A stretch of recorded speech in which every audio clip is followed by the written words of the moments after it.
Back. Now, India's largest public sector lender, State Bank of India, has revised its interest rate on home loans with effect from today, as against the separate interest rate structure it had for women and other home loan borrowers. Now, a uniform interest rate structure on home loans will apply irrespective of the loan amount.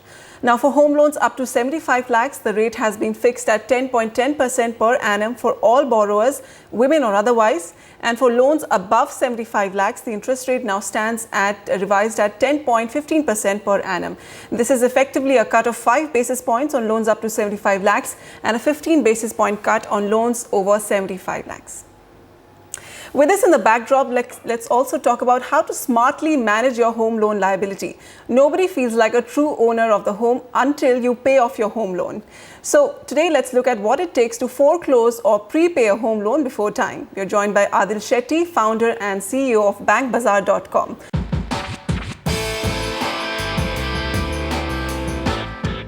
Adil, welcome to the Property Show.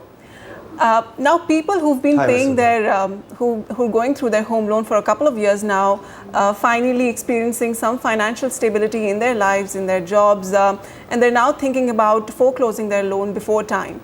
For them, first of all, does it even make sense to think about prepaying a loan? What does it entail? So I think, a home is always a very big investment, and people do take home loans to finance it these days.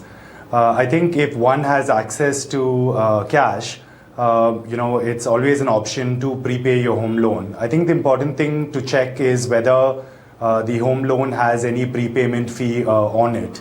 Now, in the last few years, the RBI has removed prepayment, but some of the older home loan agreements still have some prepayment clauses in it. So step number one, check to see if your home loan agreement has prepayment or not. And if you have access to liquid cash, do consider prepaying your home loan. So what would you say, Adil? Which is the smartest way to foreclose a loan? Do you start making partial prepayments, at various intervals? Do you increase your EMI amount? Do you reduce your loan tenure? Which should be the smartest route to foreclose your loan? I think if you're looking and you've decided that you want to foreclose your loan, right, the partial repayment method is probably the wisest. So, whenever you have access to excess cash, either because you've gotten a bonus or you've got a sign-on bonus or things like that, you can always consider doing a partial prepayment on the home loan. All right, so we're talking about those who've actually made up their mind that they want to foreclose their loan. For those who are still in a dilemma, they've received a sudden surplus amount of funds, they're looking at whether should they invest in some kind of tax-saving investments or should they go ahead and foreclose. So if you compare the two, which is more, where are you in a more advantageous position? Where do you get better returns? So I think this is I think this is the decision one needs to make, right? So you have access to a certain amount of funds. You know what your home loan interest payment is. So if you feel that you have a place where you can place this money, where you'll make a higher return, I think it's a decision people take. But I think it's a personal call one needs to take, taking into account what is the interest rate you're paying on your home loan, and is there somewhere else that you want to invest, wherein you think you'll get better returns. Another thing is that when you do have a home loan running, you do gain the ATC tax benefit on it and the 24G. While if you prepay your home loan, right, you potentially won't avail of that tax benefit the next year. So I think all this needs to be taken into account, and then one takes the call. I think if one has decided that they want to prepay their home loan, then they can proceed with that process. I think one thing which is also important is when you do close out your home loan, what are the steps you then need to take? There's a checklist one needs to follow when you do close your home loan, and that is something we should also discuss for the viewers. Okay. Adil, can you share that checklist with us? What are the essential do's and don'ts? Yeah, so it's a 5-point checklist which you need to follow when you do decide to close your home loan. So first of all, I think when we're at that stage, congratulations. You've taken a 20-year home loan and you've paid it off, so the house is yours. So that's fantastic. So the 5-point checklist is as follows. One is you need to collect the original documents, all of them from the bank. So it's important that you make a note of all the originals that you've handed over to the bank, and that you make sure that all of them are collected back. Secondly, we also advise that when you do collect the documents back, actually go through the documents to make sure that they're full and complete. No pages are missing, everything is in order. So do actually go through the documents one by one to make sure they're full and complete.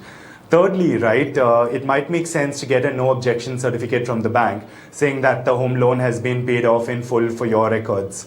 Fourth, right, sometimes banks register a lien in the registrar's office against the property. So you probably want to make sure the bank removes the lien if in case it has been registered. Often it's not registered, but in case a lien is registered, you want to make sure it's removed. And lastly, a couple of months down the road, follow up with the credit bureau and make sure that they've been updated that your home loan has been paid off in full. So that's the 5-point checklist we advise when closing a home loan. All right. Adil, you also spoke about RBI's directive advising banks not to charge any foreclosure or prepayment penalties. What is the industry practice right now? There are also some kind of terms and conditions that up to 25% of the principal, you don't pay any penalty. What is the current practice? So current practice, Vasudha, is that since the RBI gave out its directive, right, there's no prepayment fee on the loan. However, if you have a contract which is 5-6 years old, you might have a clause concerning this particular matter. So if you're taking a new home loan today, right, the current industry norm is that there is no prepayment fee on the home loan. However, for older home loans, you should do exactly what you said, right? The conditions saying you can prepay up to 25% a year and so on and so forth. So you actually need to go through the home loan agreement to make sure that you've understood it correctly. All right. Adil, on this subject of home loans, we also have a viewer query.